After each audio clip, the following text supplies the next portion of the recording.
Drop it.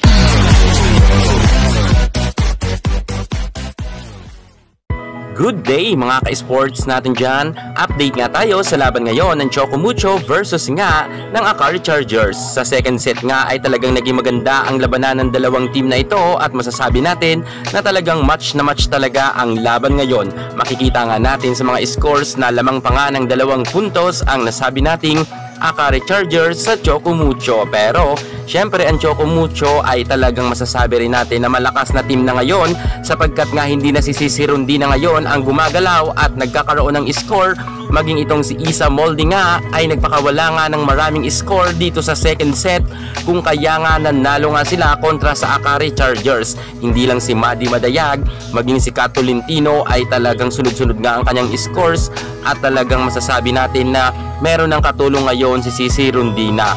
At alam naman natin na si Boss D nga ngayon ang number 1 nga na setter nga pagdating sa PBL All Filipinos Conference, kung kaya maganda talaga ngayon ang ginagawa ni Boss D na laro, hindi gaya noon mga ka-sports natin dyan na ang panay set niya lang noon kay Sisi Rundina at kay Kat Tolentino naman noon ay ang puro niya lang set. Pero ngayon ay talagang nire-reshuffle na ngayon or dinidistribute na nga ngayon ni Boss D ang kanyang mga set at kitang-kita nga natin na binibigay niya nga kahit sa kaninong mga available nga na spiker niya. Noon ay puro lang Sisi Rundina, puro lang Kat Tolentino, pero ngayon kitang-kita na natin na talagang nag-iba na ngayon si Boss D at ang kanyang leadership ay talaga nga mga ka-sports narito na. Bumalik na ang dating laro ng Choco Mucho at talagang pinahihirapan nila ngayon ang Akari Chargers, kung saan kahit sabihin natin na nakadikit nga ang Akari Chargers sa laban nila kontra sa Choco Mucho ay tinapos nga yan ng Choco Mucho sa kanilang laban nga dito nga pagdating sa second set.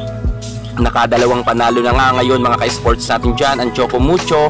Titingnan natin sa third set kung papalag pa ba ang Akari Chargers or tatapusin na ito ng maaga-aga ng Choco Mucho. Nagtapos nga ang kanilang score mga ka-sports natin dyan sa 21, napako na nga dyan ang Akari Chargers at 25 nga sa Choco Mucho. Grabe talaga mga ka-sports natin dyan. Talagang iba talaga ngayon ang galawan ni Boss D na Wong.